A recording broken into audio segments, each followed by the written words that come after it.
शुभ प्रभात बच्चों। हम यूनिट 6 गुल्लक में पेज नंबर 83 पर आए हुए हैं। चलिए शुरू करते हैं। मनु और पंकज पापा के साथ मेले में गए। उन्होंने निम्नलिखित वस्तुएं खरीदी।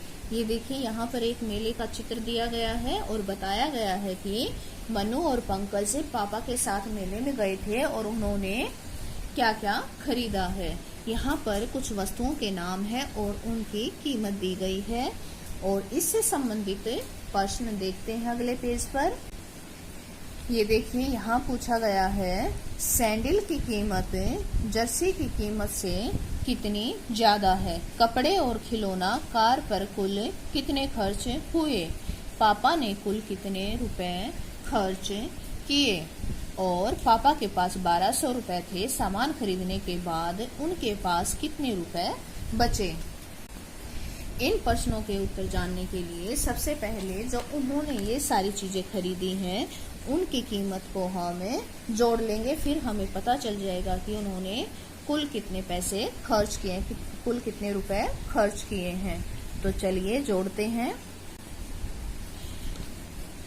यहाँ पर हम इन सभी वस्तुओं और कीमत को अपनी कॉपी में नोट कर लेंगे। ये देखिए, इस प्रकार नोट करने के बाद इनको जोड़ना है। तो चलिए जोड़ते हैं। 5 जमा 5, ऊपर सारी जीरो हैं तो यहाँ पर 5 जमा 5 10, 10 की जीरो हासिल गया 1, 1 जमा 0, 1 जमा 5 6 जमा 8 14, 14 जमा 2 16 और 16 जमा 7 23 हासिल गया 2। ऊपर से ही जोड़ना शुरू कर देती हूँ मैं ताकि हमारा हासिल जोड़ना बाद में रह न जाए, छूट न जाए। 2 जमा 3 5 जमा 2 7 जमा 1 8 जमा 2 10।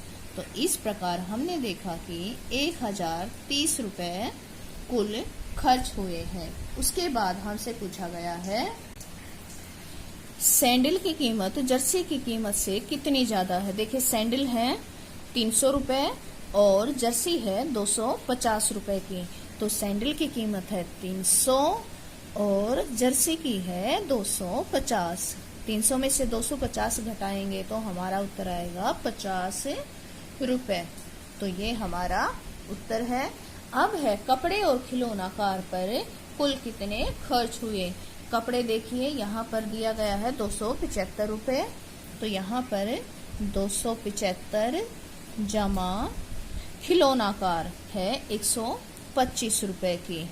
तो अगर हम इसको जोड़ेंगे तो हमारा उत्तर आएगा, यहाँ पर जोड़ते हैं। देखिए, इकाई इकाई के अंक को जोड़ेंगे, ढाई ढाई को और फिर सैकड़े वाले अंकों को।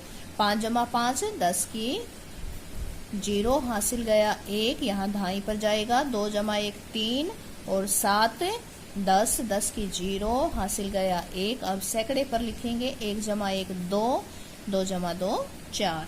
तो उसने कुल कितने खर्च किए 400 रुपए।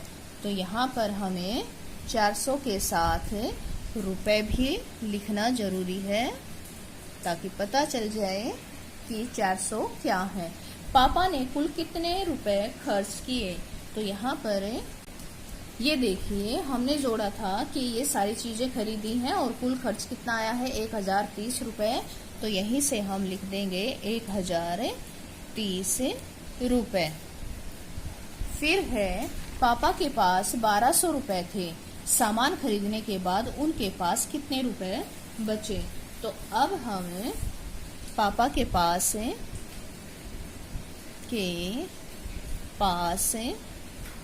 कितने रुपए थे 1200।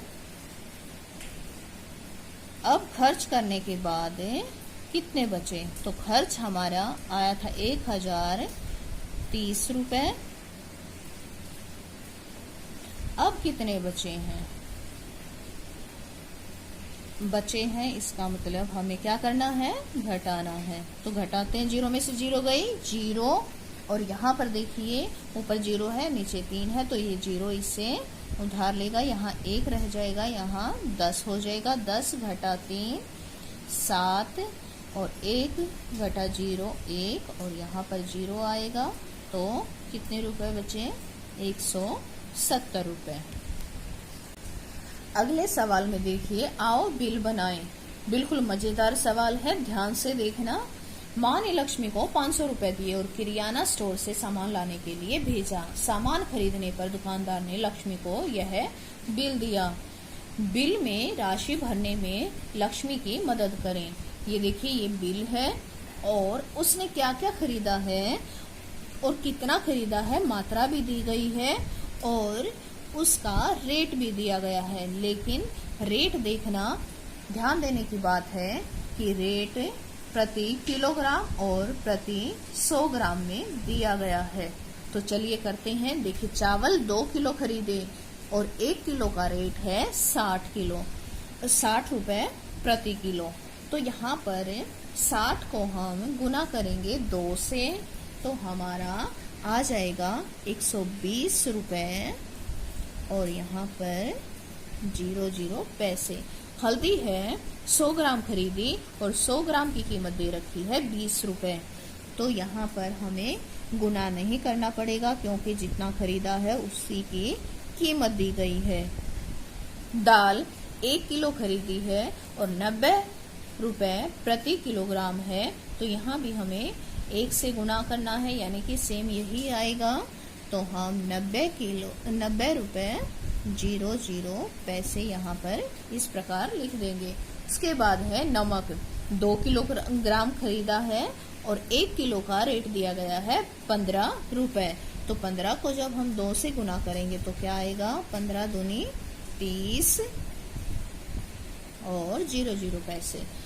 फिर है चीनी, 3 किलो खरीदी गई है और 1 किलो का रेट दिया गया है। तो 30 को जब हम 3 से गुना करेंगे तो क्या करेंगे?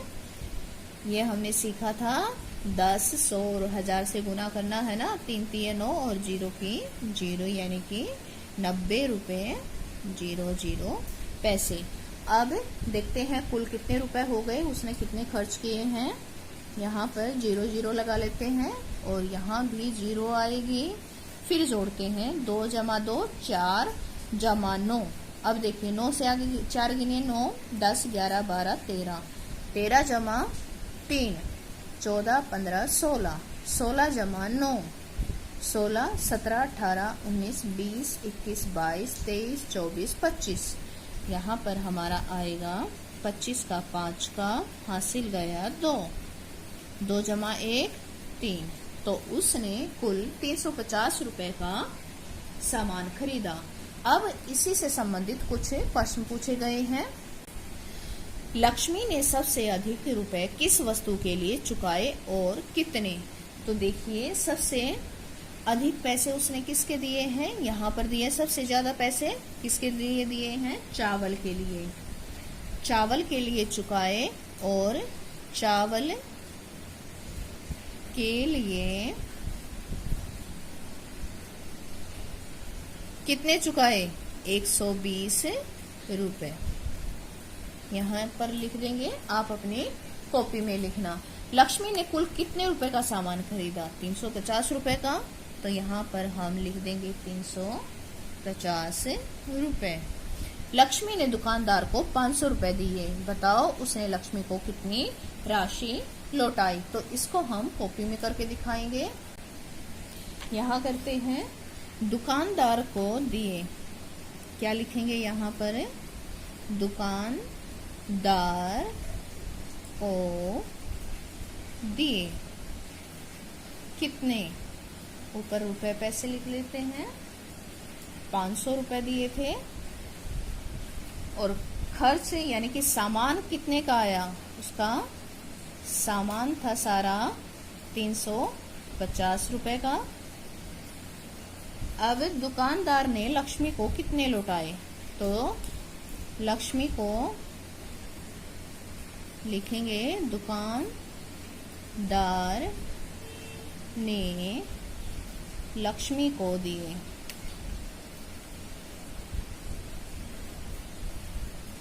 या लौटाए। तो कितने वापस दिए? यहाँ पर क्या करेंगे? घटा करके देखेंगे और घटाते हैं तो 0 में से 0 गई 0 और यहाँ पर ऊपर 0 है, नीचे 5 है तो ये उधार लेगा। यहाँ 4 रह जाते हैं और यहाँ 10 है, 10 में से 5 गए 5 और 4 में से 3 गया 1, तो उसको कितने रुपए लौटाएगा? 150 रुपए। तो ये था आज का काम। उम्मीद करती हूँ आपको ये सवाल अच्छे से समझ में आ गए होंगे। सुंदर सुंदर राइटिंग में आपको अपनी कॉपी में हल करके अपने अध्यापक को इनकी फोटो भेजनी है। Thank you.